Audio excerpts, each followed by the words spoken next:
Madame, Messieurs, bonsoir et bienvenue dans ce nouveau numéro de Info 7. Aujourd'hui, nous sommes là comme chaque dimanche pour décortiquer l'actualité de la semaine et nous recevons sur ce plateau, c'est pas la première fois qu'il passe sur le plateau de Congo Télévision dans votre émission Info 7, le professeur Patrick Onoya. Il nous vient de la famille présidentielle, il est cadre de l'UDPS, professeur de son état et chercheur, mais également amoureux de l'agriculture et stratège économique. Bonsoir. Bonsoir et merci d'avoir pensé à moi. Alors, un plaisir de vous avoir une fois de plus sur ce plateau de Info 7. Merci beaucoup. Et joyeux anniversaire parce que vous avez célébré le samedi votre anniversaire. Merci de penser à moi. Alors, Patrick Onoya, vous êtes là.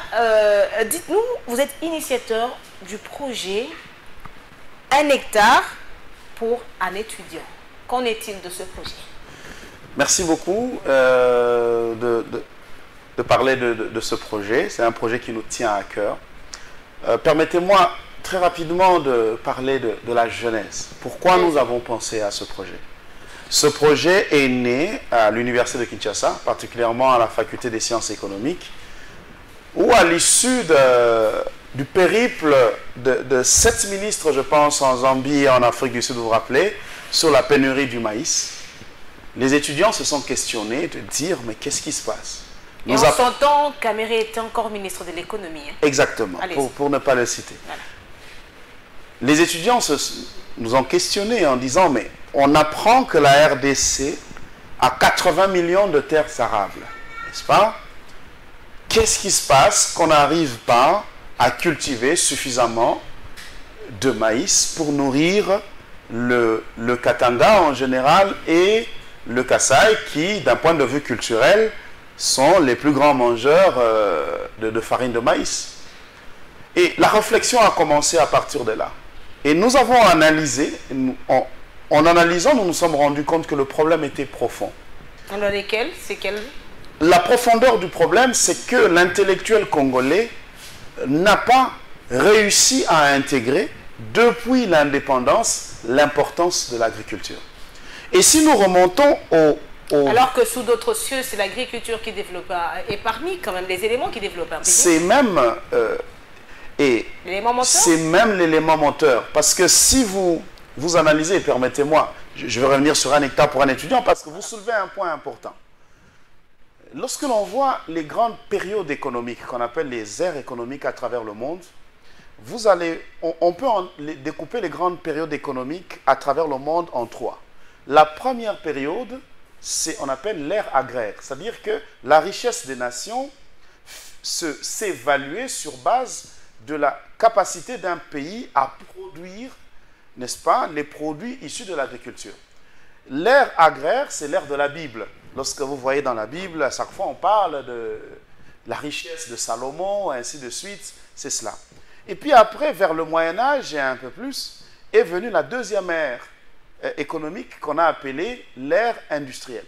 L'ère industrielle, c'est la capacité d'un pays, c'est la période où un pays, la richesse d'un pays est évaluée par sa capacité à transformer les produits de l'agriculture. Vous voyez, lorsqu'on dit produits industrialisés et pays industrialisés, pour être un pays industrialisé, comme le Congo veut devenir pays industrialisé, il a fallu être d'abord un pays agricole. Vous voyez? Et la troisième ère dans laquelle nous sommes, c'est l'ère informationnelle. Est-ce que vous voulez nous dire qu'on ne peut pas être un pays industrialisé sans passer par l'agriculture? Merci. C'est de là que je veux arriver. Parce que nous sommes actuellement à la troisième ère. La troisième ère qui est l'ère informationnelle. Dans l'ère informationnelle, c'est cette ère où l'économie est influencée par les nouvelles technologies de l'information et de la communication, de telle sorte que le monde est devenu un village. Vous voyez?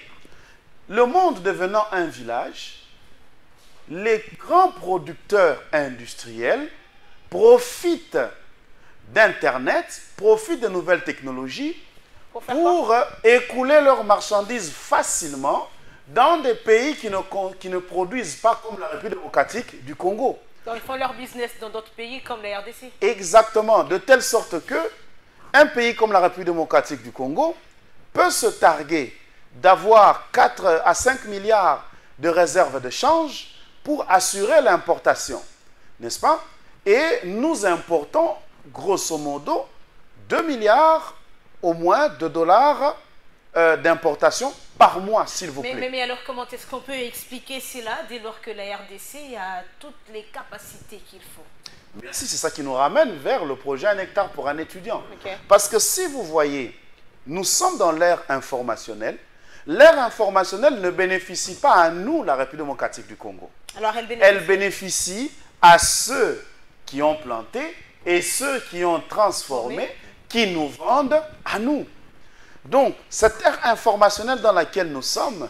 On va quand même se rappeler que lors de son discours d'investiture, le président de la République avait dit qu'il va transformer déjà, désormais, hein, il y aura une transformation de produits miniers et agricoles sur le sol congolais. Est-ce que ce projet 1 hectare pour un étudiant s'inscrit dans cette logique? Exactement. Une vision doit être soutenue. Le chef de l'État présente la vision, n'est-ce pas? Et lorsque vous voyez aussi dans son projet de société pour le second mandat, il parle de la diversification de l'économie à travers le secteur agricole. Donc il apporte un grand intérêt. Mais seulement, il est important que le gouvernement joue pleinement son rôle à ce niveau-là. En faisant quoi concrètement? D'abord, je suis content du point de vue de la forme de constater que dans le budget 2025, déposé récemment par Maman Souminois, de 18 milliards, l'agriculture... Combien de pourcentage? Au moins 12%. Agriculture pris grosso modo, n'est-ce pas? C'est-à-dire agriculture, pêche-élevage et développement rural, parce que les trois font, au fait, marche de pair.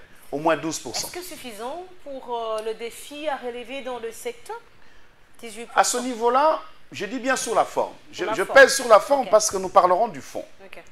Sur la forme, pour la première fois, la République démocratique du Congo vient de respecter les résolutions de Maputo de l'Union africaine. Les résolutions de Maputo ont dit que pour booster l'agriculture dans les pays africains et combattre l'insécurité alimentaire, chaque gouvernement devrait allouer au moins un minimum de 10% à l'agriculture. Ah, dans la RDC, elle est quand même au-delà de ce 10%, on a quand même 18%. Je dis bien, dans la forme. Dans la forme. Parce que dans le fond, lorsque nous faisons une analyse historique, l'agriculture a toujours été parmi les parents pauvres du gouvernement. Pendant plus de 20 ans, l'agriculture, on y réservait dans le budget 5-6. Non, 2%. 2%. Mais dans les 2%, le taux d'exécution, n'est-ce pas? 0,5. Là, c'est la période avant le premier mandat du chef de l'État. Lorsque le chef de l'État, lors de son premier mandat, l'agriculture passe de 2 à 5%, mais taux d'exécution ne dépassant pas 1%. Ah, là, c'est lors du premier mandat de Félix Tshisekedi. Absolument. Mais comment expliquer cela alors? Absolument. On n'arrive pas à exécuter le 5%. C'est exactement ce qui nous a amené à développer le projet 1 hectare pour un étudiant. Et actuellement, lorsque nous sommes à 12%, dans la forme, c'est bon. Nous ne voulons pas que toute proportion gardée, le taux d'exécution soit 2%, n'est-ce pas? Vous comprenez? Ou 2,5. C'est-à-dire... Mais pourquoi on n'arrive pas à atteindre le taux de planification lorsqu'il y a 6%? Merci beaucoup. René Dumont, un agronome français, a écrit en 1962 un livre qui a eu beaucoup de succès, mais qui a posé aussi beaucoup de problèmes dans les jeunes États africains, qui s'appelle « L'Afrique noire est mal partie ».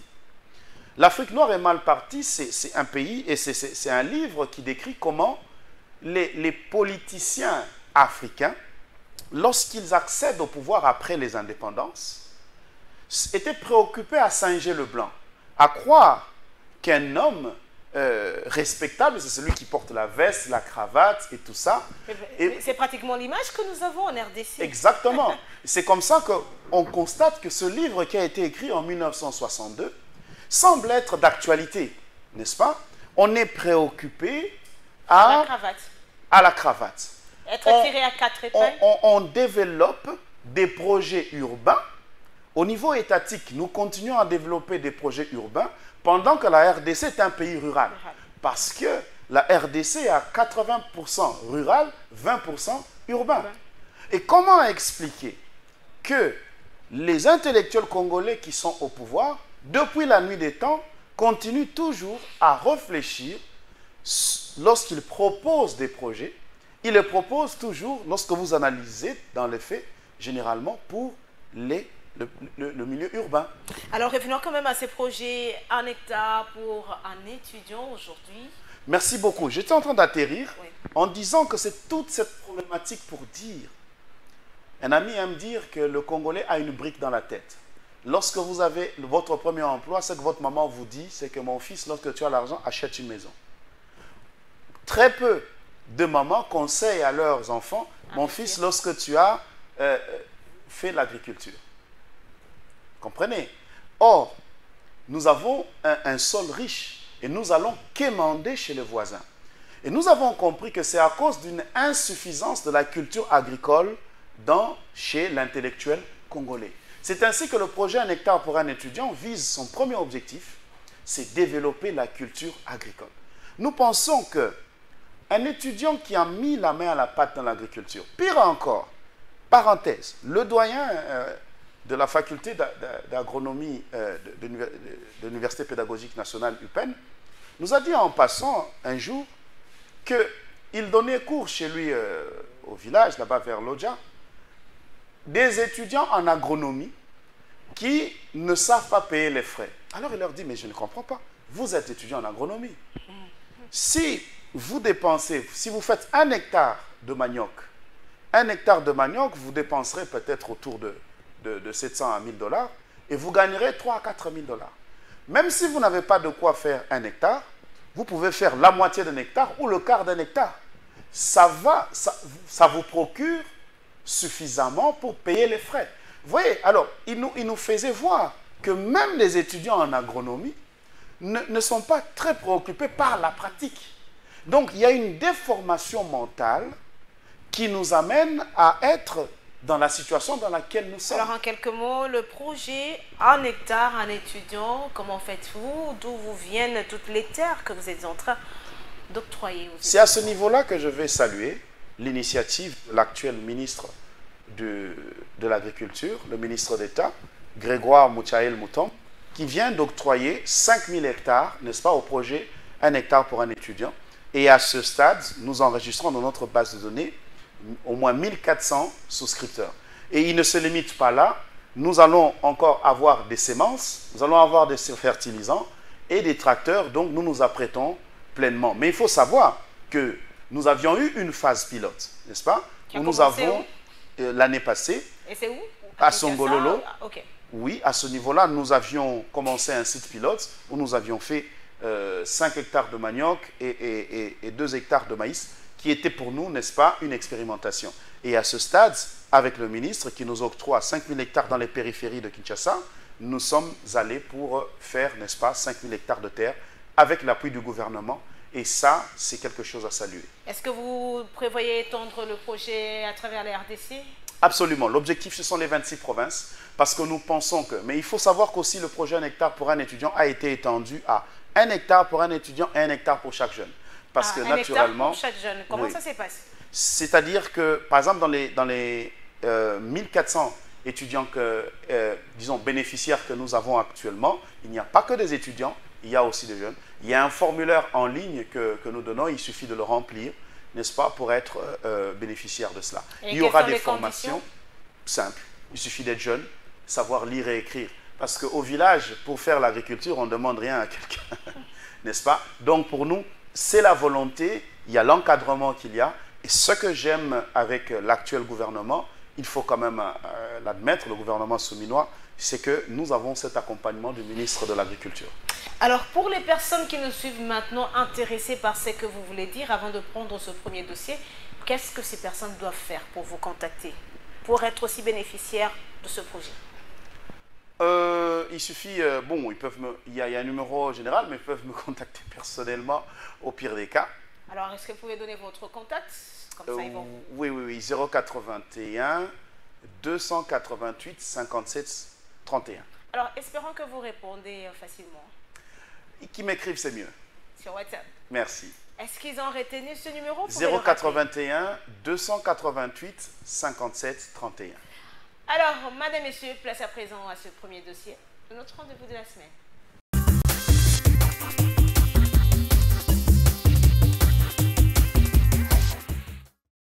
Après avoir rempli cet exercice en présence des quelques membres de son gouvernement, la première ministre Judith Suminwa Tuluka s'engage à s'attaquer aux questions relatives à la sécurité, la paix sur toute l'étendue du territoire national, l'amélioration du pouvoir d'achat de la population, l'éducation, l'investissement et la promotion de l'agriculture, un secteur qui a connu une augmentation de 13% des ressources. De réformes qui vont nous permettre de continuer à stabiliser le franc congolais et probablement à terme, on l'espère, aller vers une baisse du taux de change pour améliorer le pouvoir d'achat des ménages congolais. Il était important aussi de mettre un accent sur les investissements. Et donc on a une augmentation au niveau des investissements de plus ou moins 14%, ainsi qu'une augmentation des ressources allouées à l'agriculture, 13% pour l'agriculture. Et nous avons mis l'accent, en continuant les réformes, sur la gratuité de l'enseignement, en mettant l'accent sur un peu plus de qualité à ce niveau-là. Ce qui veut dire aussi une amélioration au fur et à mesure des rémunérations au niveau des enseignants, mais aussi pour l'ensemble de la fonction publique. Il s'y est également de savoir que le troisième projet du budget de l'État exercice 2025 chiffré à plus de 45 milliards de francs congolais, soit 18 milliards de dollars, va permettre au gouvernement souminois de réaliser plusieurs réformes prévues dans son programme d'action tout en tenant compte des chocs internes et externes qui impactent le pays. Je viens de déposer 3 documents importants. Il s'agit du projet de loi de reddition de comptes pour 2023. Nous avons aussi déposé un projet de loi de finances rectificative pour l'exercice 2024. Le troisième document qu'on a déposé, comme vous l'avez dit, c'est le projet de loi de finances pour l'exercice 2025.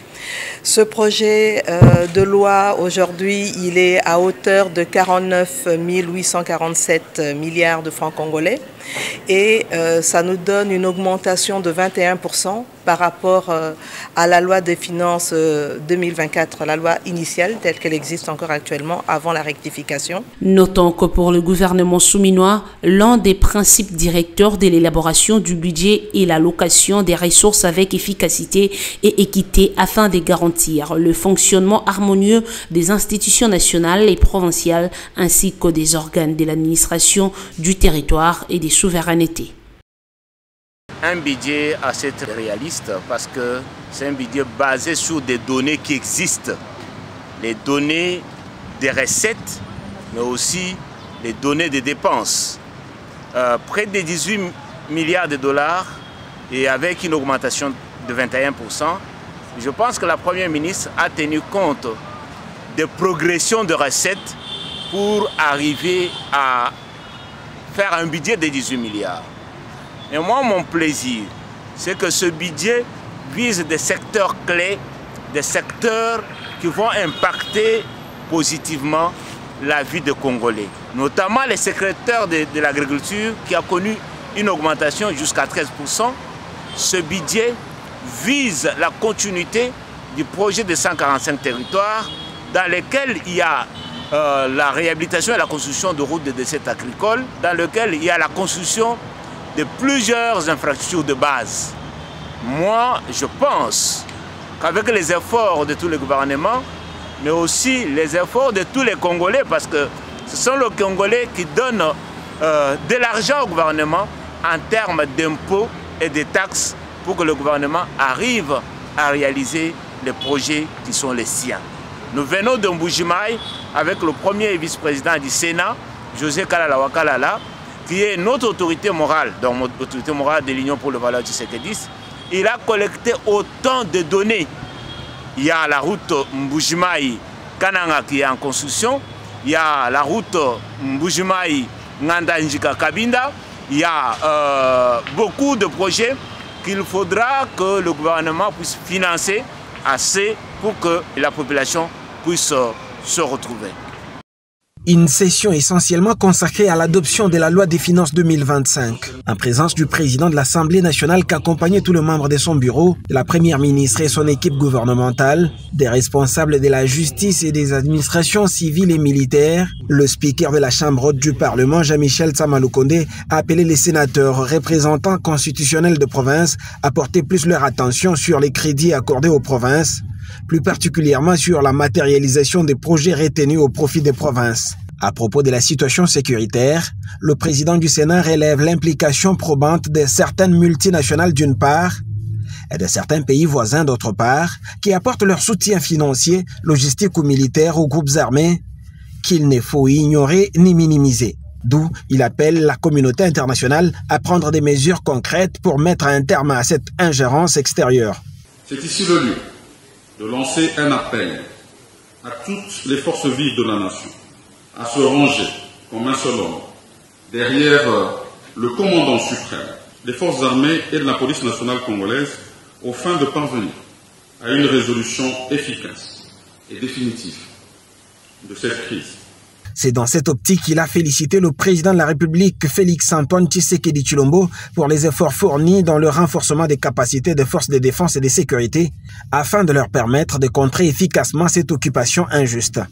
C'est ici le lieu de féliciter son Excellence Félix-Antoine Tshisekedi Tshilombo, président de la République, chef de l'État, à qui je rends un vibrant hommage pour les efforts fournis dans le renforcement des capacités de nos forces de défense et de sécurité, afin de leur permettre de contrer efficacement cette occupation injuste. Sur le plan politique, Jean-Michel Tsamalukonde a souligné qu'à cause de retards observés dans l'organisation des scrutins consécutivement à l'annulation des élections dans les circonscriptions électorales de Massimanimba dans la province du Kwilu et de Yakoma dans le nord Ubangi, ainsi que la non-tenue des élections dans les territoires de Kwamut dans la province de Mai-Ndombe, de Rutshuru et Masisi dans la province du Nord Kivu, la Chambre haute se trouve amputée de certains de ses membres. Il en est de même des assemblées provinciales et des exécutifs provinciaux des dites entités qui, jusqu'à ce jour, ne sont pas fonctionnels, et cela n'est pas sans conséquence dans la considération de la jeune démocratie de la République démocratique du Congo. Le président du Sénat a invité le gouvernement de la République à mobiliser des recettes internes, à lutter contre l'incivisme fiscal, à stabiliser les taux de change du franc congolais par rapport au dollar américain et à promouvoir les secteurs productifs.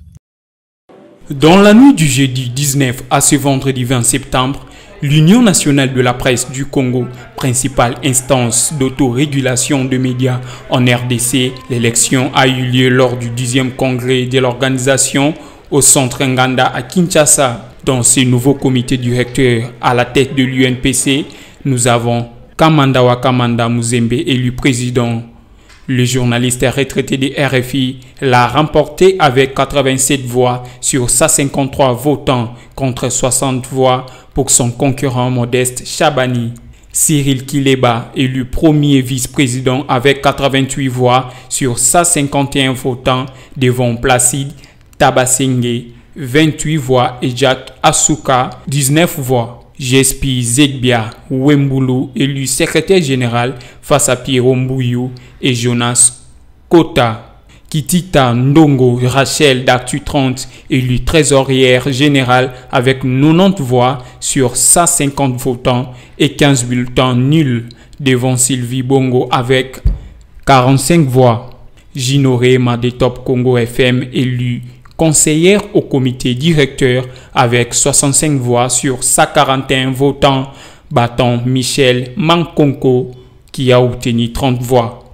Ce changement de direction au sein de l'UNPC est vu par beaucoup comme une opportunité de réforme et d'amélioration des conditions de travail des journalistes congolais dans un contexte marqué par des défis croissants pour le métier.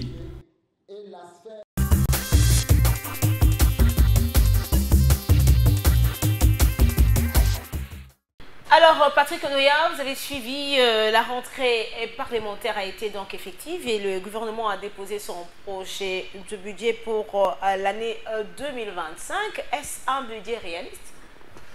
Tout à fait. Je trouve qu'il est réaliste dans la mesure où, comme j'ai dit, moi, mon intérêt est sur l'agriculture, qu'on a accordé 12% à l'agriculture. Mais permettez-moi, permettez-moi ici de pouvoir faire une analyse en tant qu'homme de science, n'est-ce pas? Allez-y. La grande difficulté que nous trouvons ici en République démocratique du Congo, c'est que c'est la politique qui guide la science. Alors qu'ailleurs, c'est le contraire. C'est la science qui devrait guider la politique. La politique, le politicien voit la prochaine élection. C'est-à-dire que les actions des politiciens sont des actions conjoncturelles, comme on dit. Ce qui est conjoncturel, c'est du court terme. Vous voyez? Mais plutôt, on devrait... Or, la République démocratique du Congo a des problèmes structurels. Je donne un exemple. Nous n'avons, depuis peut-être 20 ans, on n'a jamais eu un plan de développement de plus de 5 ans. Ce n'est pas normal. Nous devrions avoir un plan de développement de minimum 20 ans. N'est-ce pas? Pourquoi? Parce que nous avons un pays qui manque de tout. Ça, c'est un plan structurel. Mais pourquoi le pays n'arrive pas à avoir un plan de développement étalé sur 20 ans, 15 ans? C'est comme ça que je dis, c'est parce que c'est la politique qui guide la science. C'est la science qui devrait guider la politique. N'est-ce pas? Vous avez ici 18 milliards. Mais 18 milliards projetés sur quoi? Vous comprenez? C'est 18 milliards sur 18 milliards. Vous comprenez? Or, nous devrions avoir un plan de développement. D'ailleurs, notre plan de développement actuel, il est caduc. N'est-ce pas? Il était sur 5 ans et puis il est déjà caduc. Donc, nous évoluons, nous naviguons à vue. Et le seul plan que nous avons, c'est celui qu'on vient de déposer. D'un point de vue scientifique, ce n'est pas cohérent du tout. Il devrait exister un plan de développement. Et ça, je dis que ce n'est pas la faute à ce régime. Je dis bien que c'est la faute au système politique. Parce que ça date même 20 ans, de 30 ans, je ne sais pas, s'il a existé un plan de développement sur 30 ans. Et il faudra aussi savoir, est-ce que même les techniciens qui sont autour de politique y ont réfléchi? Non, c'est simplement, je dis bien, c'est à cause du système. Le système veut que c'est la politique qui guide tout. Et lorsque la politique guide le raisonnement scientifique, si moi, je suis à côté d'un politique, pour le faire plaisir, je ferai ce qu'il me demande. Vous comprenez? Mais en faisant ce que c'est ça que les professeurs qui sont à côté... Ce sont les scientifiques qui ont aussi induit en erreur les politiques. C'est comme ça que j'ai toujours dit. Je le disais dernièrement même, d'ailleurs c'est une question qu'un étudiant a posée pendant qu'on avait un sujet comme ça qui s'intitulait La science au service de la société, une conférence que je donnais en sciences politiques à l'université de Kinshasa.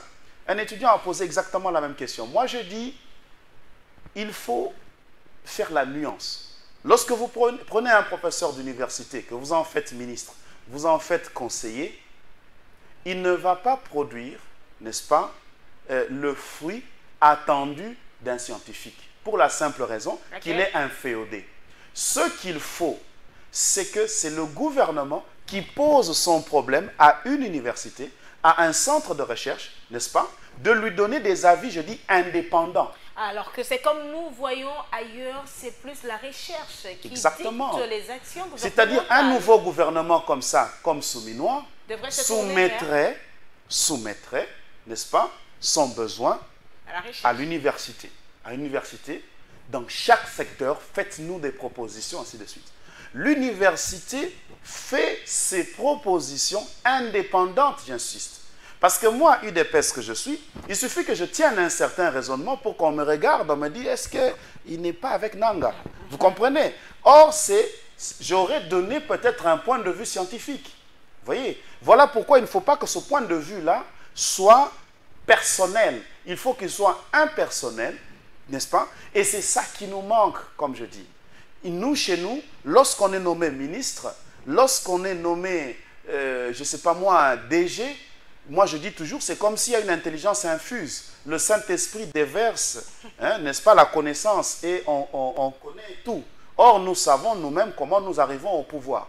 Voilà pourquoi nous disons que la première des choses, c'est rétablir l'ordre qui doit exister. Alors, comment faire pour rétablir cet ordre? Est-ce que vous êtes de cet avis du changement de la Constitution? Merci. Moi, je suis d'avis que si on doit changer la Constitution, alors, avant tout, ça ne doit pas être pour des raisons politiques. Alors, ça doit être pour des raisons, par exemple, de développement. C'est comme je dis, je donne un exemple ici. Et qu'est-ce que vous proposez par rapport à ce que vous venez de dénoncer maintenant? Merci. Si moi, il faut qu'on change la Constitution, la première des choses, j'aimerais que sur référendum, que l'on vote, qu'il nous faut un plan de développement structurel. Un plan de développement a toujours été structurel et pas conjoncturel comme les nôtres. Sur 20 ans, et non sur 5 ans. Non sur 5 ans. 20 ans minimum, n'est-ce pas? Où ce qui est défini maintenant ne peut être changé par un autre président. Vous comprenez? Parce que chez nous, nous politisons tout. Or, les besoins de développement devraient dépasser celui d'un président. Je prends un exemple. Le plan de développement local de 145 territoires. Une initiative louable du chef de l'État que je soutiens. La seule chose que je plains, c'est qu'on en a fait un plan conjoncturel. C'est-à-dire, on en a fait sur 2 ans et c'est fini. Or, l'arrière-pays a des problèmes structurels. C'est-à-dire que ce plan de développement de 145 territoires devrait être étalé sur 20 ans, n'est-ce pas? Et quel que soit le président qui vient, comme on dit... Tshisekedi aussi devrait continuer avec le 5 chantiers de Joseph Kabila. Tant que la réflexion établie admet que cela devrait continuer. Mais dans le fond, nous savons qu'en République démocratique du Congo, nous sommes champions sur des bons concepts, mais que nous développons mal. N'est-ce pas? Et c'est à ce niveau-là que nous disons que si le politique veut s'accaparer de tout, il sache qu'il fera toujours des ratés. Il y a des moments où on doit s'arrêter et de dire que s'il existe des universités, s'il existe des centres de recherche, essayons un peu de les écouter, n'est-ce pas? Alors qu'en RDC, la recherche, les universités n'ont pas du tout leur Non, place. mais lorsqu'on a un doctorat, on court derrière un poste. Nous savons comment nous faisons, n'est-ce pas? On court derrière un poste et puis après, lorsqu'on a le poste, on cherche à se maintenir, n'est-ce pas? Et moi, je dis à notre honte, n'est-ce pas? Je dis à notre honte, nous, hommes de science, mais je ne peux pas ici, n'est-ce pas, en tant qu'homme de science, simplement jouer au Djalelo. Il faut quand même... Malheureusement, vous êtes nombreux. Hein? Oui, je dis qu'il faut quand même que nous disions la vérité, c'est pour l'intérêt de nos Mais combien ont ce courage de dire la vérité? Regardez, Kadhafi a été traité de dictateur par l'Occident, mais jamais, n'est-ce pas, par son peuple. Pour la simple raison qu'il a mis en place des plans structurels, n'est-ce pas, qui ont marché, n'est-ce pas? Et c'est là que je dis que même si un président veut se pérenniser au pouvoir, si réellement il met en place des plans qui marchent, où le ventre est au centre, la difficulté, voilà pourquoi nous avons notre projet Un hectare pour un étudiant. Excusez-moi, il faut qu'en tant qu'homme de science que je dise quelque chose. Allez-y, dites-le.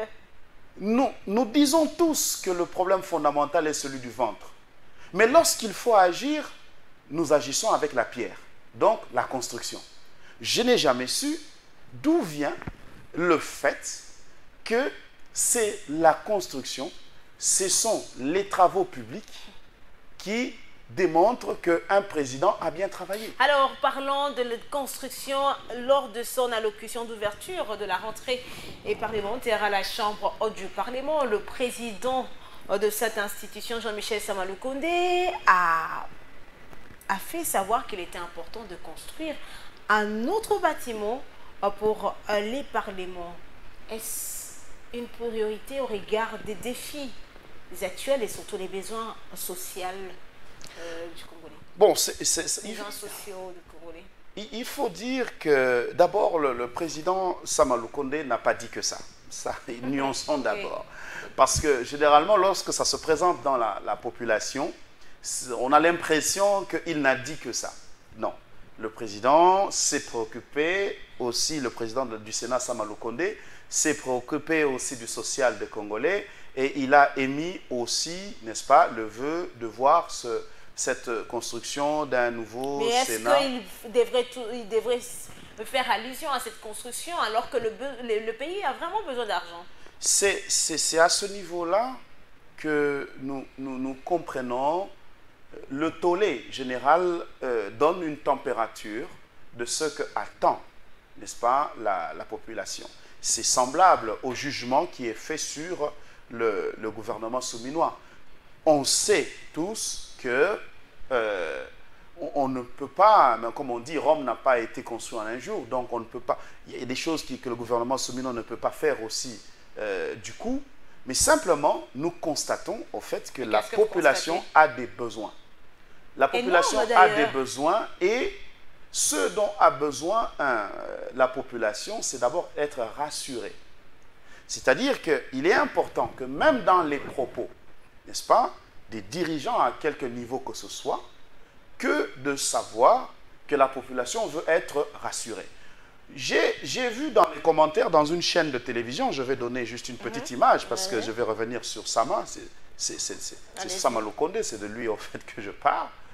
Dans une émission de télévision où le président, l'actuel président Macron, parlait de l'indignation des gilets jaunes et tout ça, hein, les retraites et tout ça. Il parlait d'un dossier sensible du social.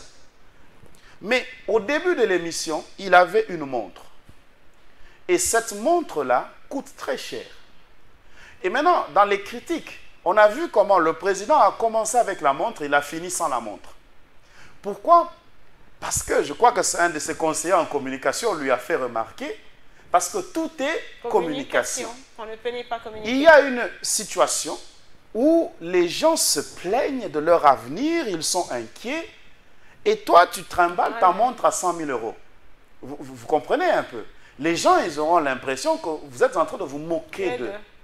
C'est ça que nous disons. C'est-à-dire que il y a lieu... Certains ont raison de dire que Sama Lukonde, c'est moque du peuple congolais. Je pense qu'il y a un recadrage. Ce n'est pas sa volonté, n'est-ce pas? Mais aussi, il est important que les conseillers en communication, les conseillers en stratégie, puissent soutenir aussi les autorités, n'est-ce pas, dans leur travail.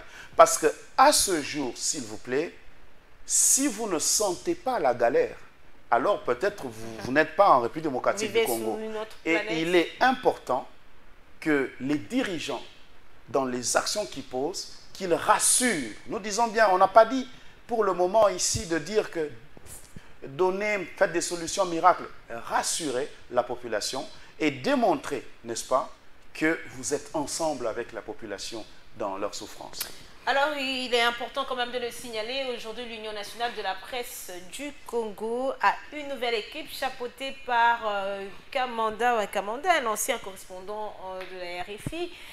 En un mot, quelle lecture, professeur Patrick Onoya, faites-vous aujourd'hui du métier du journalisme en République démocratique du Congo? Ben, je crois que je suis parmi ceux qui peuvent dire un mot parce que je fréquente assez les journalistes, mais je dois quand même commencer par vous jeter des fleurs. Merci. Et je ne sais même pas si l'émission, votre émission ici, Actu 7, Info 7, voilà. Excusez-moi, Info 7, c'est une école de formation des meilleurs journalistes parce que apparemment, pratiquement toutes celles qui passent par Info 7 sont de grand calibre. Donc, c'est pour dire que dans les méandres du journalisme congolais, nous avons ceux qui se distinguent. Seulement, je reviendrai encore, toujours en tant qu'économiste, utiliser des expressions économiques, la presse aussi souffre des problèmes structurels. Les problèmes structurels veulent dire des problèmes organisationnels.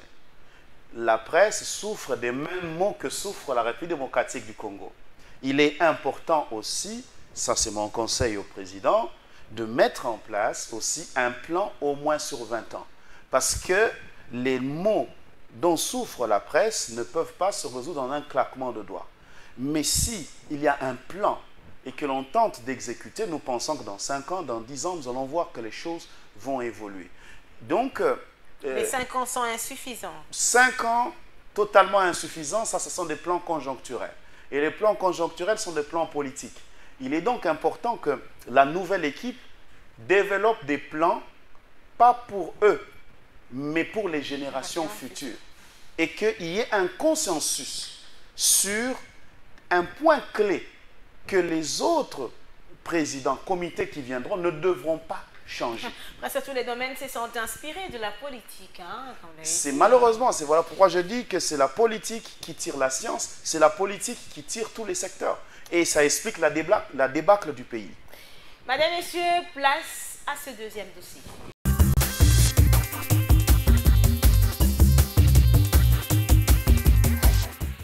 C'est une question essentielle qui devrait être décidée par la famille politique. Donc, elle va se réunir, vous saurez ce que sera sa position. Mais pour moi, en tant qu'acteur politique, qu'il y ait dialogue ou pas dialogue, la solution en ce moment pour le Congo, c'est le départ du régime en place parce qu'il n'a fait que tuer le pays. L'initiative, moi je sais qu'elle est venue essentiellement du président de la République, l'initiative de vouloir dialoguer. Pour lui, il pense être, j'imagine que pour lui, ce sera une occasion pour améliorer sa gouvernance ou même pour pouvoir s'éterniser au pouvoir. Nous avons participé, vous avez vu la délégation du FCC participer justement à une réunion avec d'autres membres de l'opposition et la raison face au secrétaire général adjoint de l'ONU, justement pour dire à nous autres qu'il y ait dialogue ou pas dialogue, le mal est parti de la manière par laquelle le président de la République est arrivé au pouvoir. Nous allons mener notre combat politique pour atteindre nos objectifs. Nos objectifs, c'est de rentrer au pouvoir et servir différemment le pays. Les Congolais ont assisté à plusieurs rentrées parlementaires depuis l'avènement du régime Tshisekedi et même depuis les dernières élections critiquées par nous. Il n'y a eu aucun changement, si bien que vous voyez qu'il n'y a pas d'engouement. Les citoyens savent que ceux qui sont dans ces parlements-là ne travaillent pas pour les intérêts des citoyens. Vous avez suivi, parmi les priorités qu'il y a, c'est notamment la construction d'un nouveau palais du peuple et la construction des routes dans les eaux, si j'ai bien compris cela. Ça veut dire que ce sont des sujets qui ne présentent aucun intérêt pour les Congolais. Les Congolais les savent, c'est ainsi que vous les voyez nous accompagner, nous les FCC et toutes les autres forces qui sont en dehors des institutions en place.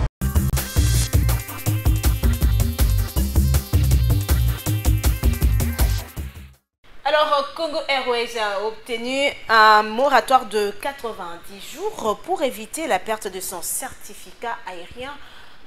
Professeur Patrick Onouya, la situation de Congo Airways préoccupe plus d'un Congolais.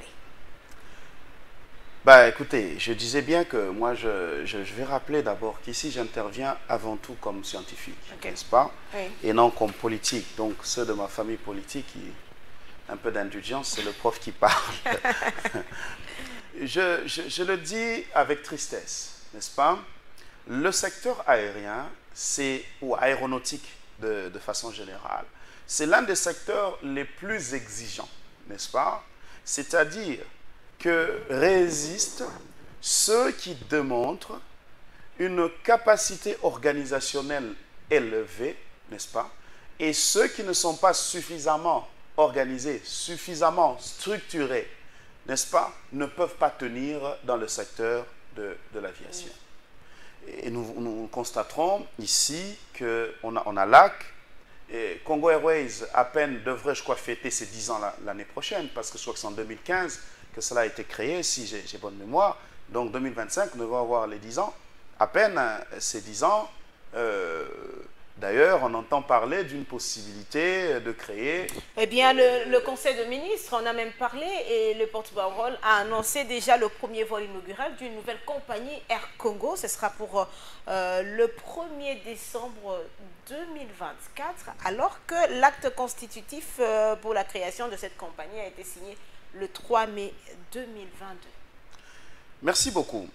Je tiens à souligner que je peux comprendre d'un point de vue stratégie économique, que Congo Airways a créé un passif lourd et qu'on analyse, au lieu de s'attaquer au passif de Congo Airways pendant qu'on veut relancer, allons sur du neuf. Mais on a repris que c'est ce qui s'est passé avec Lac. C'est ça que nous disons. Il est important que les leçons soient tirées. Et les leçons, si on veut réellement tirer les leçons, c'est d'abord au niveau du paradigme, ce que nous venions de dire. C'est la science qui doit tirer la politique. L'aéronautique est un domaine très exigeant. Mais si ce n'est que les décisions politiques, n'est-ce pas, qui orientent le secteur de l'aéronautique, avec autant de subjectivité que nous avons dans le secteur politique, eh bien, à ce niveau-là, on peut s'attendre encore dans les 10 ans, ça risque d'être un cycle. 10 ans, Air Congo va chuter, ça sera peut-être Air, le nom du président qui sera là. Donc, mais nous devons tirer les leçons. C'est pourquoi j'apprécie à juste titre le diagnostic qui a été posé par le ministre Jean-Lucien Boussa sur la nomination des mandataires. Faut-il que cette nomination soit toujours politique, n'est-ce pas? Et si elle est politique, peut-être ne faut-il pas qu'il existe, je ne sais pas moi, comment on dit, une évaluation. Bref, il faut quand même se questionner, n'est-ce pas? Pour une entreprise aéronautique comme ça, on ne met pas n'importe qui. Sinon, on va ramener le même raisonnement comme on fait à la SNEL et on amène dans le secteur de l'aéronautique. Alors, est-ce qu'aujourd'hui, vous êtes de cet avis de ceux qui pensent que Félix Tshisekedi n'a pratiquement rien fait parce qu'il est venu avec toute cette énergie du changement, mais sur terrain, rien n'a changé? Non, je pense plutôt que le président Tshisekedi fait face à des problèmes structurels, d'ailleurs, auxquels avait fait face aussi le président Kabila. Rappelez-vous que lorsque le président Kabila, on lui dit, parmi les choses qu'il regrette, il a dit, c'est de n'avoir pas transformé le Congolais. Qu'est-ce que cela veut dire? Cela veut dire que lorsque Tshisekedi arrive au pouvoir, il hérite l'actif et le passif. Parmi les passifs, c'est quoi? Il hérite ce Congolais détruit. N'est-ce pas? C'est comme ça que je dis que le système. Lorsque le président donne une vision, il faut bien qu'il existe cette équipe-là. Donc le système congolais rembourrique les hommes intelligents? Il est important que le paradigme change. Je ne peux, moi, autant que certains peuvent m'apprécier, si le système reste intact, à n'importe quel poste qu'on pourra me mettre, je ne peux garantir être performant. Comprenez?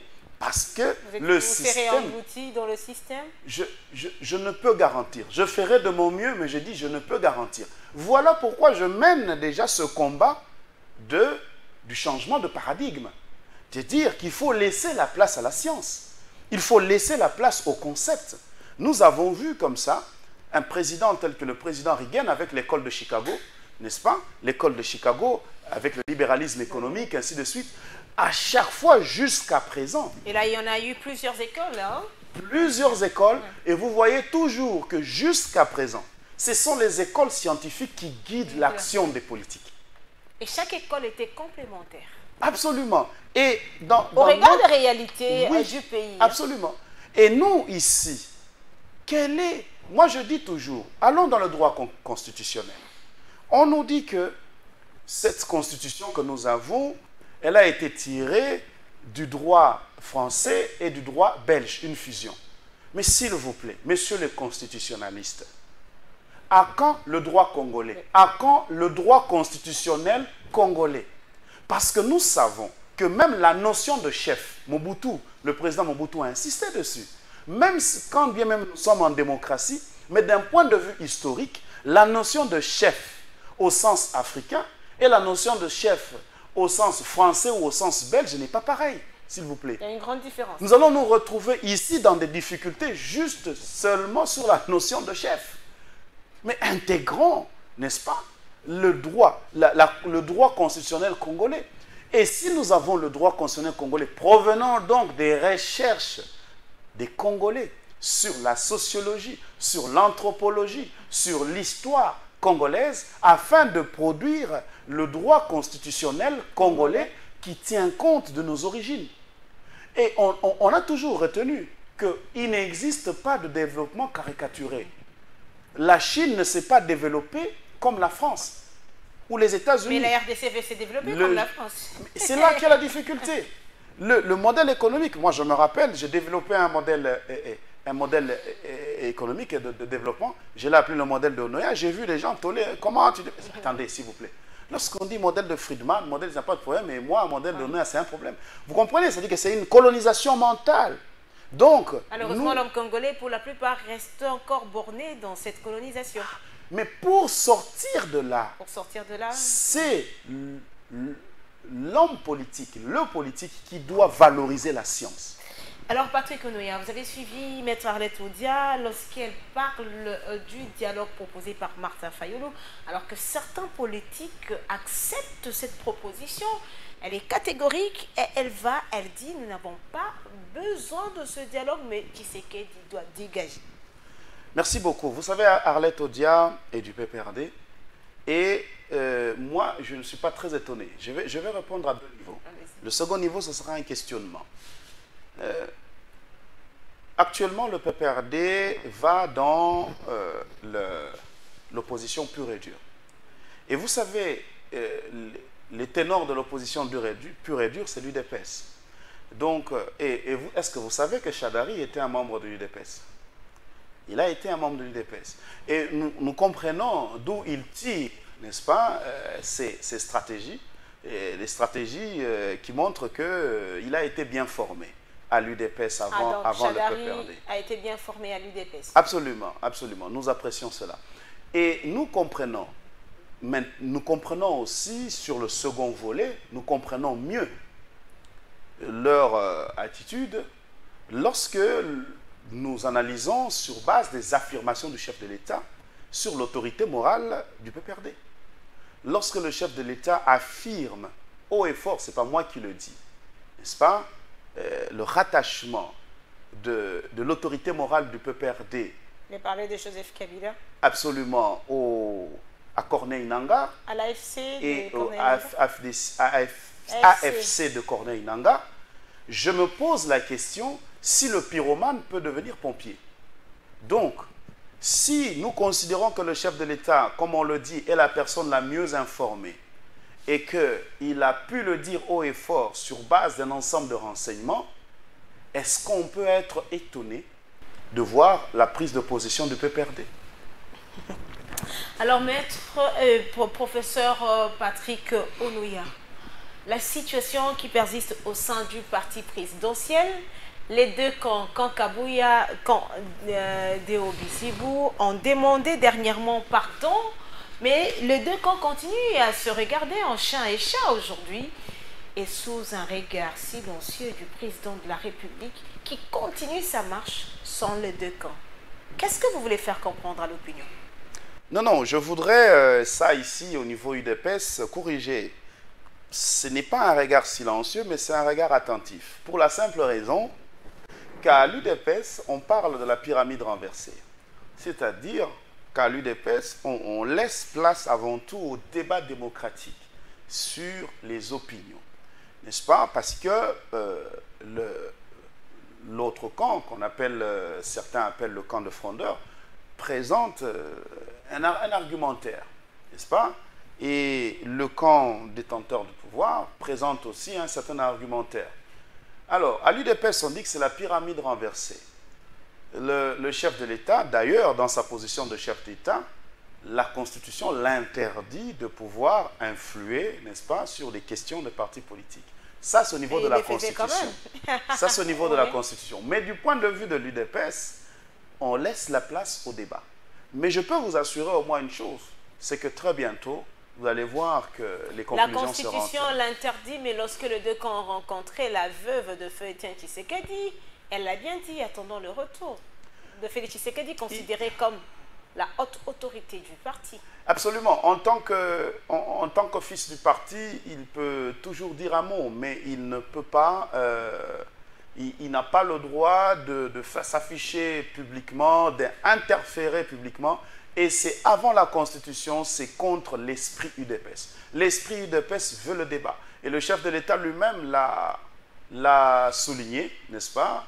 Mais il y a quand même une triste réalité aussi à l'UDPS, il faut le dire, que depuis un certain temps, on n'a pas assisté à un départ pacifique, n'est-ce pas, d'un secrétaire général. C'est pour dire aussi que peut-être que ce sont aussi les pratiques UDPS qui sont en cours. Donc, laissons juste un peu de temps et nous allons voir que ça va aller. Mais est-ce que vous pesez quand même les conséquences de cette situation dès lors que nous voyons le président de la République faire des nominations sans impliquer aucun camp? C'est un message aussi que le président de la République est en train de donner. Je pense qu'à ce niveau-là, je crois qu'il y a... Une question embarrassante. Je crois qu'il y a la discrétion du chef. Donc, je ne vais pas tenter... Une question embarrassante. Tenter d'entrer dans la discrétion du chef. Alors, qu'est-ce qui se passe? Le régime Félix Antoine Tshisekedi accusé aujourd'hui de se comporter en dictateur, Seth Kikouni en prison, Mike Mukebai en prison, et puis Jean-Marc Kabunda Kabound, aujourd'hui en prison. Particulièrement pour Seth Kikouni, il faut toujours faire une lecture historique des choses. C'est que le Katanga, le Grand Katanga, depuis l'indépendance, a toujours été le maillon faible. Sécession katangaise, n'est-ce pas, juste après les indépendances, vers les années 90, nous avons épuration ethnique et qui était liée, n'est-ce pas, à des prises de position d'Étienne Tshisekedi à la conférence nationale. Donc on utilise le Katanga. Et il y a eu encore Katakatanga, ainsi de suite. Vous vous rappelez qu'avec le général John Numbi, c'était toujours une tentative vers le Katanga. C'est pour dire que lorsque nous savons que cette province est une province qu'il faut gérer stratégiquement, il faut savoir ce qu'on dit. Lorsque vous suivez quand même les propos de Seth Kikouni, on se pose quand même des questions sur son intention réelle. Est-ce que c'est venir surfer sur cette fragilité déjà ambiante, comme je l'ai dit, de point de vue historique? Donc on a une certaine fragilité ambiante qui existe. Je pense qu'en tant que Congolais, on doit peser aussi son langage. On doit peser son langage. Absolument. Là, c'est un conseil aux politiques? Absolument. Parce que si on a besoin, opposition et majorité, si on a besoin de diriger ce pays, on a besoin de le diriger en entier. On a besoin aussi de diriger Bunagana. On ne peut pas non plus tenir des propos sous n'importe quel prétexte de dire, même si Bunagana ne revenait plus, on va continuer à diriger. Les prises de position, par exemple, de l'opposant Franck Diongo, moi aussi, comme plusieurs qui se sont indignés, on ne reconnaît plus le Lumumbiste. Le Lumumbiste, n'est-ce pas, Patrice Emery Lumumba, qui est mort pour l'intégrité du pays. Et si on s'appelle Lumumbiste, on ne peut encourager un mouvement qui tient à pouvoir déposséder une partie des kilomètres carrés qui font la RDC. Vous comprenez? Et là, on comprend déjà qu'on devient curieusement une brebis égarée. Alors, place à présent à ce troisième dossier.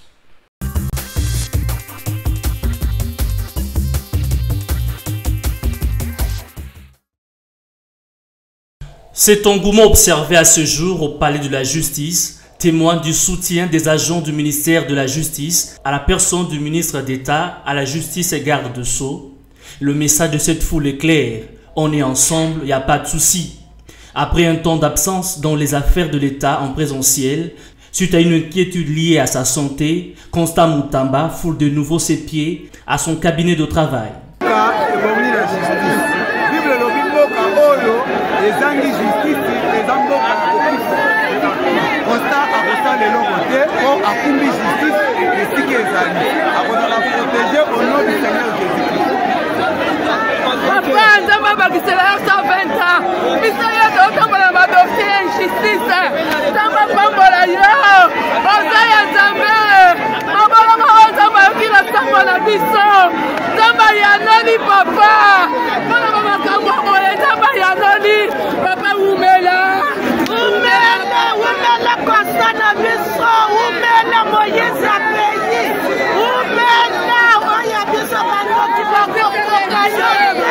Comme vous pouvez l'entendre de par ces images et d'après certaines révélations, le patron de la justice de la RDC aurait été empoisonné par ceux qui estiment être dérangés par ses actions.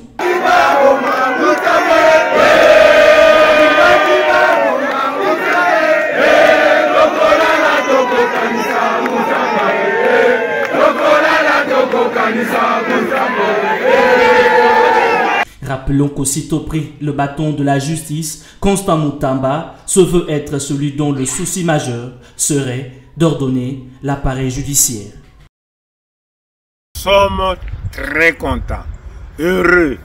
Dieu nous a aidés parce que le ministre Moutamba amené d'urgence au Cuba n'est pas mort.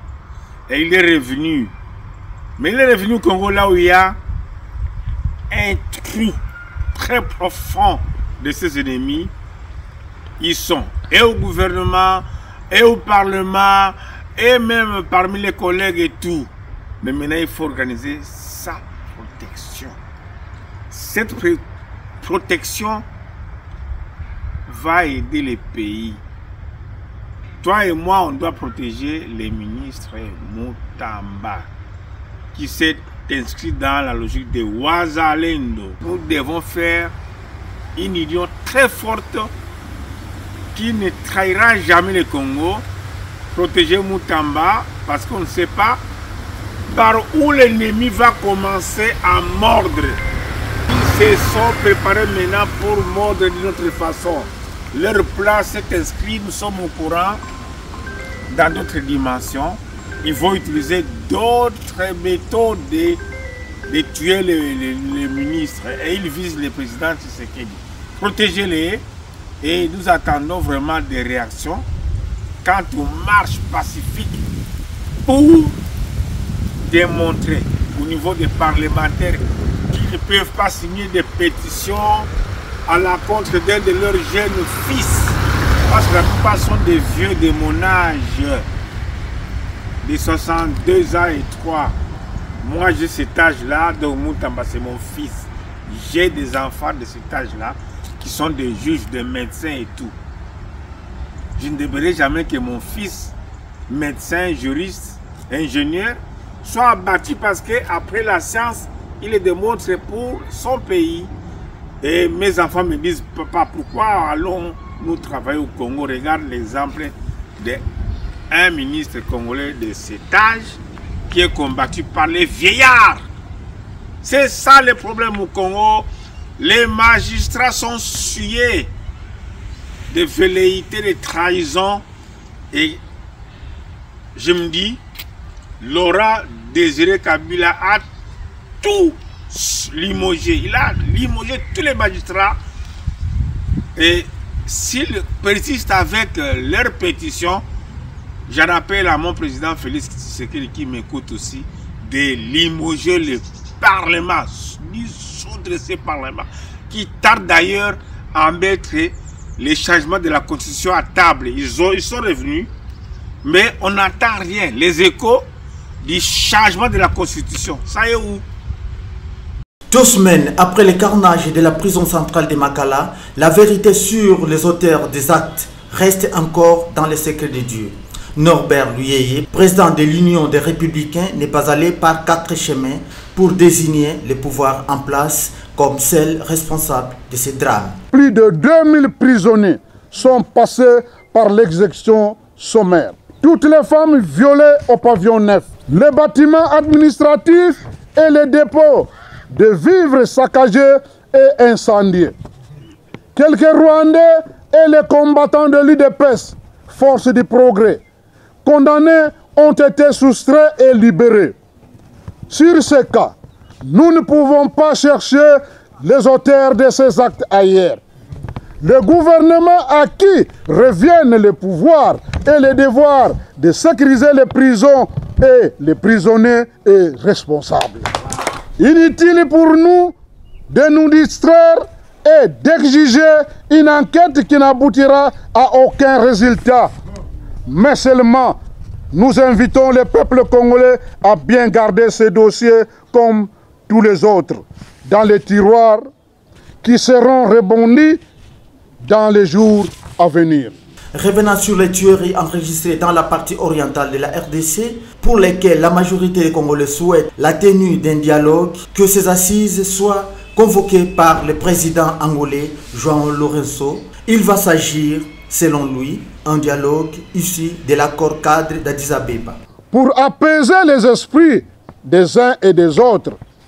Nous demandons au président angolais, João Lourenço, désigné par l'Union africaine comme médiateur, qu'il est temps qu'après la signature de l'acte de désengagement de Paul Kagame et au M23 et l'AFC de Félix Tshilombo, au FDLR Foka et le groupe armé négatif.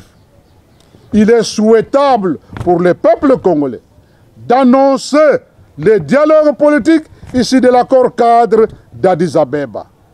L'annonce de ce dialogue va garantir le cessez-le-feu entre belligérants, ainsi qu'à toutes les parties prenantes congolaises en conflit. Rappelons par ailleurs que le bilan officiel des tueries du drame du CPRK est de 131 prisonniers morts, 59 blessés et des viols de prisonnières.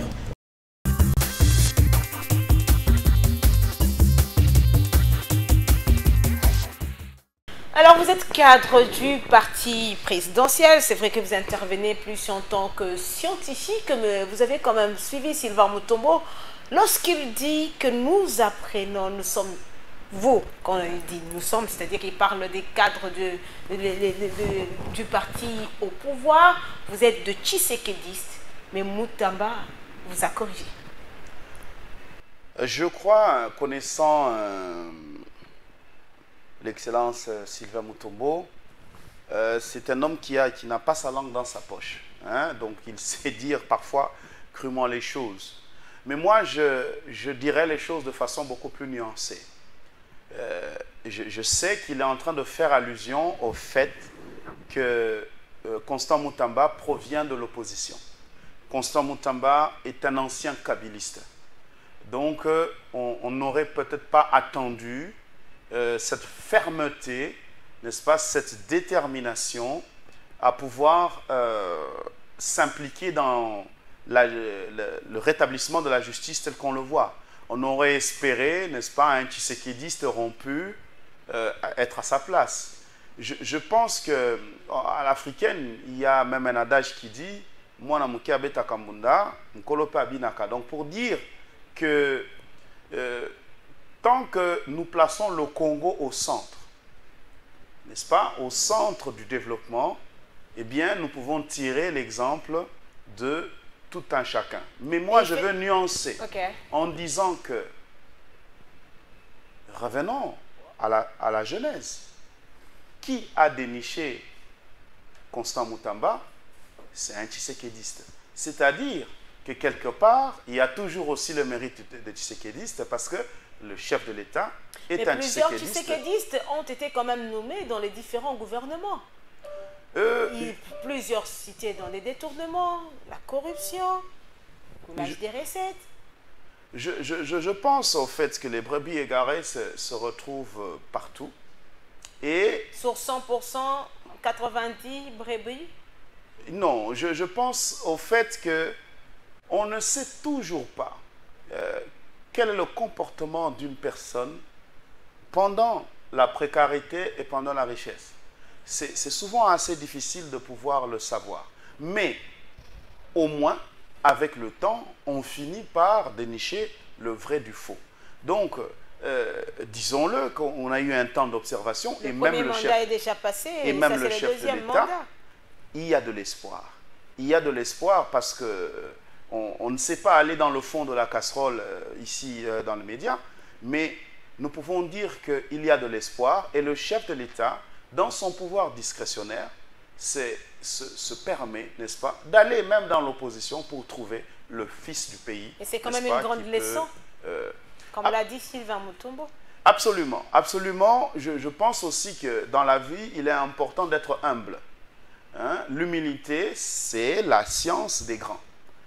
En toute humilité, nous ne pouvons nous opposer à ce que fait Constant Mutamba. Mais naturellement, il suffit juste d'y apporter un peu plus de sagesse. Mais la fermeté avec laquelle il agit, eh bien, est effectivement leçon que nous accueillons à cœur joie. Et surtout, nous félicitons le chef de l'État, Tshisekédiste de son État, pour l'avoir pris. De son côté, le président de l'Union de Républicains parle d'une mauvaise gestion du régime Félix-Antoine Tshisekedi et il ajoute en disant que depuis que Félix est là, il y a augmentation du chômage et développement de la misère. Écoutez, faisons attention. Il faut faire une nuance entre le régime du silence et le régime de la dénonciation. Si vous prenez une institution telle que l'inspection générale des finances, cette inspection générale des finances, existant depuis la fin des années 80, donc 88 ou 89 qui a été créée, a été mise sous silence pendant plus de 20 ans. C'est-à-dire que si aujourd'hui, on arrive à pointer du doigt les détournements, c'est parce qu'il y a eu une institution qui a été réhabilitée et qui dit haut et fort, n'est-ce pas, ce qui ne va pas.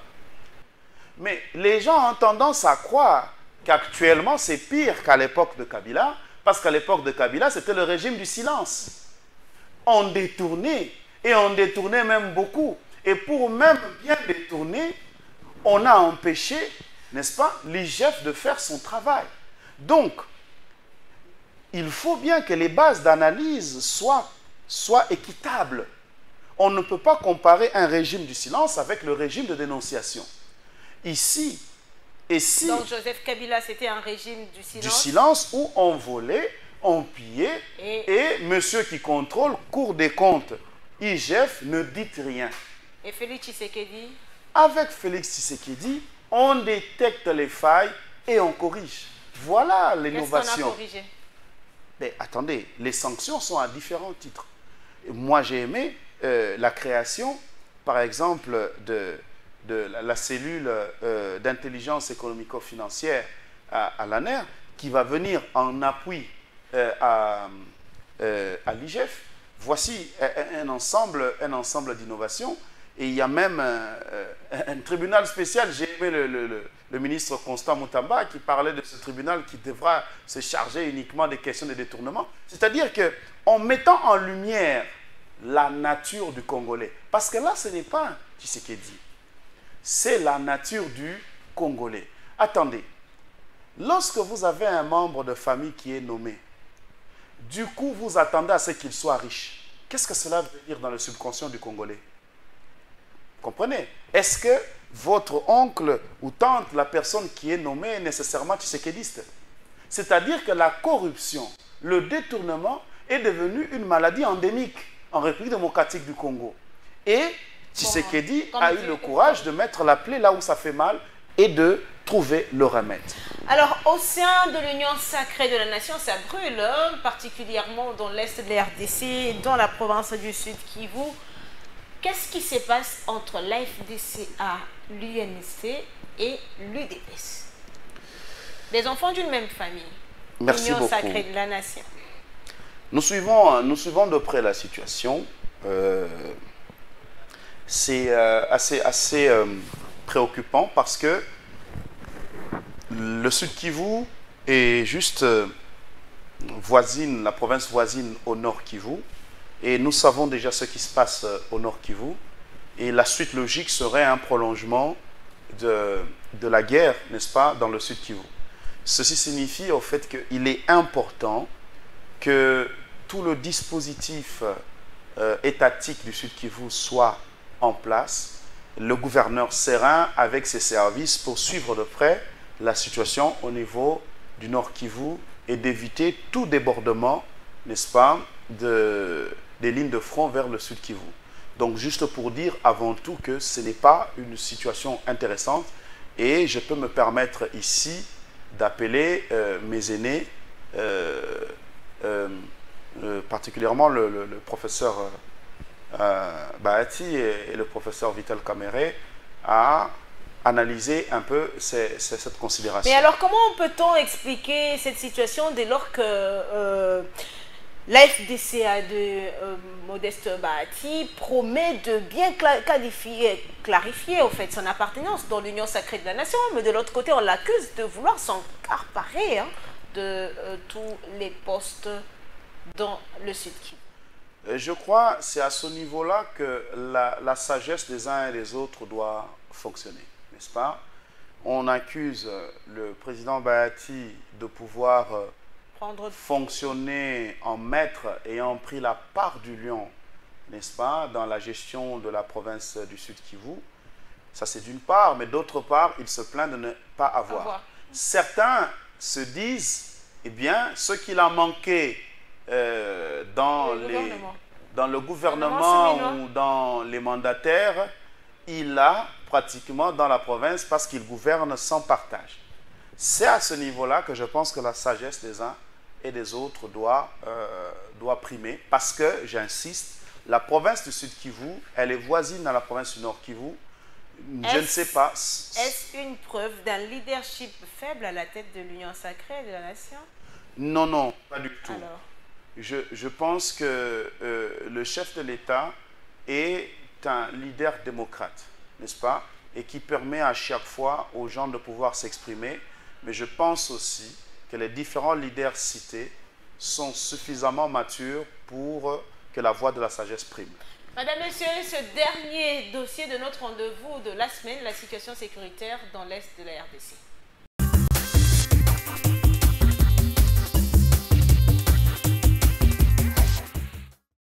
L'Assemblée nationale n'est pas une caisse de résonance de qui que ce soit. Tout ce que nous réclamons, que nous soyons écoutés. L'état de siège a démontré ses limites. Aucune ville n'a été récupérée depuis que l'état de siège existe. Et c'est malheureux que lorsqu'on présente une proposition de loi, on ne donne pas l'occasion aux députés que nous sommes de pouvoir en discuter. Ça, nous disons non. Nous sommes des élus, nous ne sommes pas des garçons ou des filles de course de qui que ce soit. Tout ce que nous demandons, qu'on puisse nous écouter. Nous avons été envoyés ici pour ça. Et si cela continue, nous n'allons pas attendre que l'agresseur arrive ici à Kinshasa, nous prendre un sandwich, nous irons là-bas nous battre, puisque c'est pour ça que nous sommes ici. Deux rebelles du mouvement NAS, auteurs de plusieurs incursions aux frontières de la RDC et du Soudan du Sud. Nous sommes en territoire d'Aou.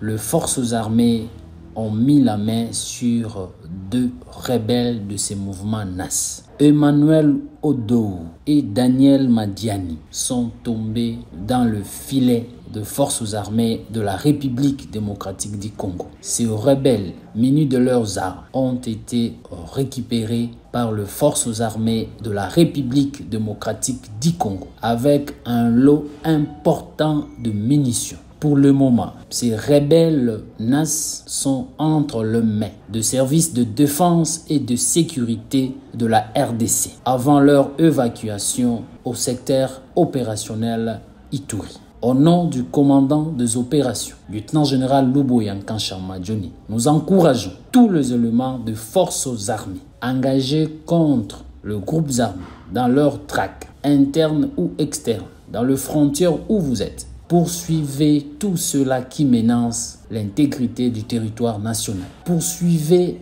arrêtez, traquez tout cela qui menace la quiétude de nos populations. De la même manière à l'interne, où vous êtes déployés, tous les détenteurs illégaux d'armes, les groupes armés réfractaires au processus, ceux qui ne respectent pas leur cahier d'engagement, les traquer et les neutraliser, afin que notre population puisse retrouver sa quiétude. Ces miliciens ont été arrêtés au village Okabi, groupement Kacha, chefferie Kaliko Omi dans le territoire d'Aru. Nous appelons encore une fois toute la population iturienne, en général et en particulier celle des territoires d'Aru, de raviver la vigilance, de collaborer avec les forces armées en vue de neutraliser et de mettre les ennemis de la République hors d'état de nuire en cette période de l'état de siège. Nous avons d'abord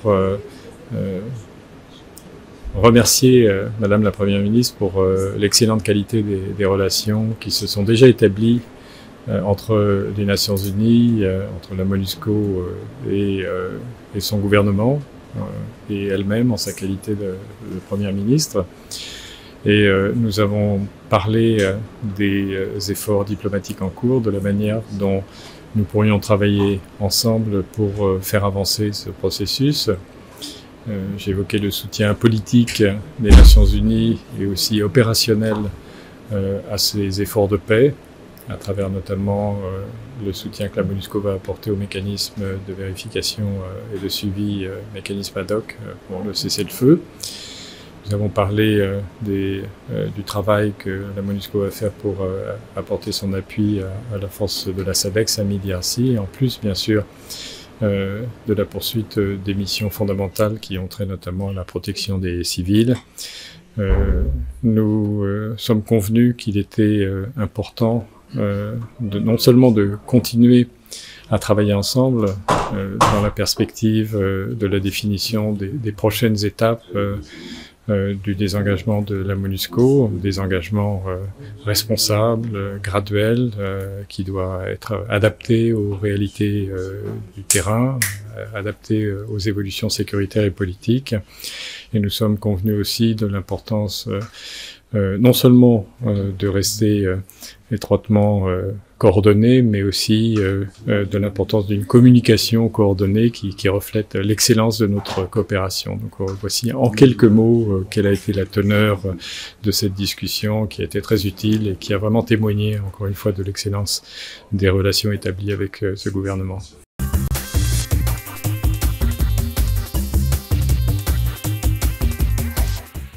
Situation dans la partie est de la RDC, professeur Patrick Onoya, la situation reste toujours préoccupante, mais aujourd'hui il y a des observateurs qui s'inquiètent un peu de l'engagement du gouvernement congolais. Absolument, c'est normal. Moi je dirais qu'en prenant, dans le cadre d'une méthodologie tout à fait scientifique, moi je peux comprendre, c'est-à-dire que l'état de siège a été prorogé une énième fois. J'ai vu les députés du Nord, Sud Kivu et tout ça, bref, de l'Est qui se posaient des questions.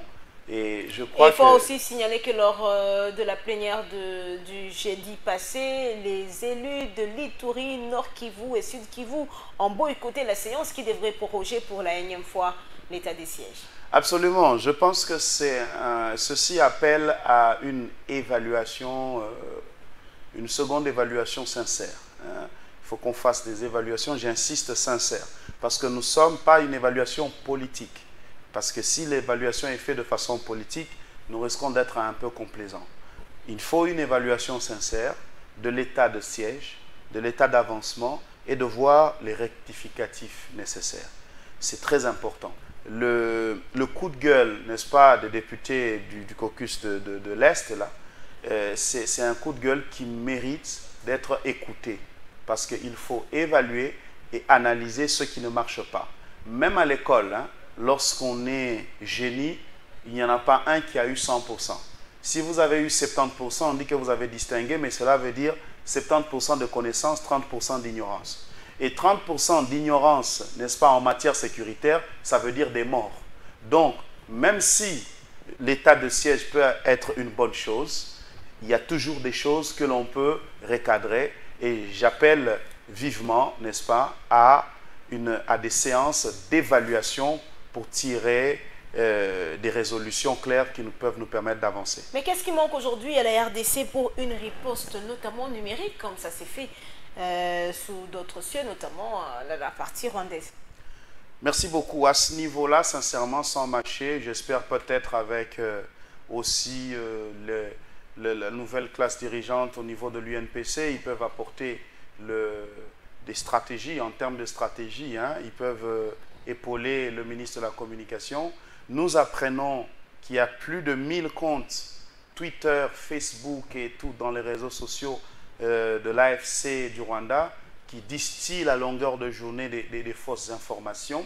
Moi, personnellement, j'étais triste de constater que j'ai eu de sources sûres les 2 semaines passées que l'armée, les FARDC ont réalisé des percées, mais j'ai eu l'impression qu'on n'en parle pas suffisamment. Rappelez-vous que la guerre est avant tout psychologique. Lorsque nous prenons les 2 grandes guerres mondiales la Première Guerre mondiale de 14-18, de 40-45, on a parlé de la radio de la propagande. La radio de la propagande, c'est que c'est chaque camp qui essaye de maintenir la psychologie de son peuple.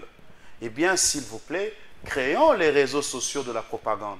Parce que lorsque je fais une analyse du comportement de l'AFC du Rwanda, ils sont exactement dans les réseaux sociaux de la propagande et personne ne nous empêche de pouvoir faire autant. Je n'exclus pas l'excellent travail que le ministre Patrick Mouyaya fait avec les journalistes. Mais depuis un temps, il y a quand même un relâchement. Hein?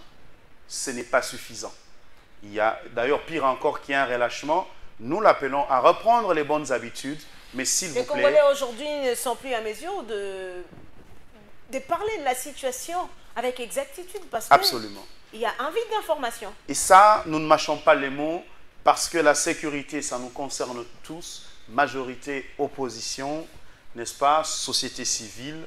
Il est important que nous puissions redoubler des efforts sur la guerre médiatique qui est la guerre psychologique. Des mois sont passés, certains territoires restent toujours occupés par l'agresseur de la RDC. Qu'est-ce que le pays doit faire? Bien, ce que le pays doit faire, c'est de continuer, à appliquer. À ce stade ici, rappelez-vous qu'il a été... Permettez-moi, allez, je vais circonscrire mes propos avant de dire ce que j'ai à dire. D'un point de vue, en termes de stratégie militaire, on définit la stratégie gagnante, on dit que la stratégie militaire se tient à 3 niveaux. Elle se tient au niveau du renseignement. C'est-à-dire que si l'on veut gagner, on doit développer le renseignement. Je ne suis pas du secteur, mais tous nous savons que les services de renseignement rwandais en RDC sont très profondément actifs. Nos services de renseignement sont-ils suffisamment actifs de l'autre côté? Ça reste une question à analyser. Deuxième élément de stratégie, c'est le front. Au niveau du front militaire, il est important dans le cadre d'une guerre de convoitise, parce que nous sommes dans une guerre de convoitise et une guerre d'usure. Parce qu'il faut retenir, il faut se rappeler que c'est une guerre qui date de plus de 30 ans. Donc, cette guerre, nous devons compter avant tout sur les Congolais.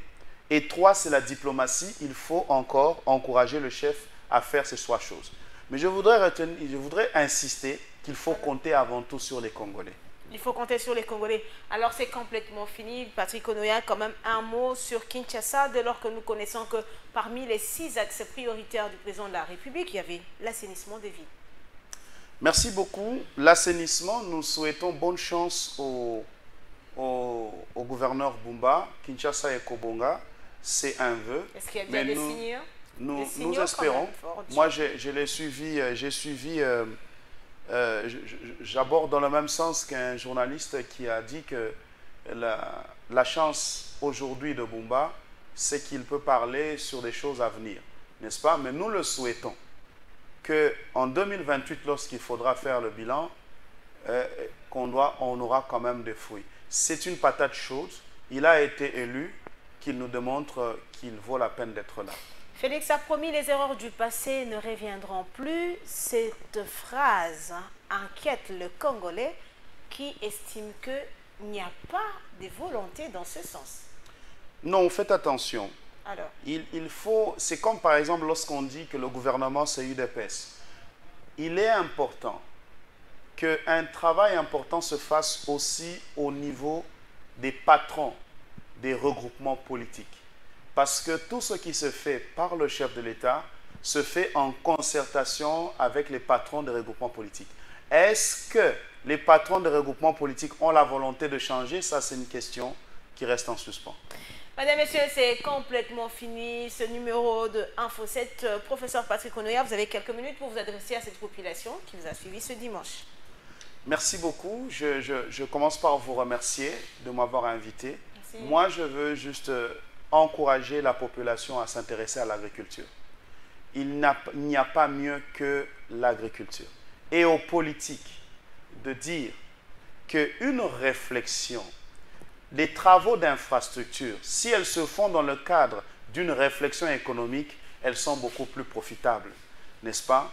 l'agriculture, c'est le socle du développement. Accordons à l'agriculture l'importance qu'il faut.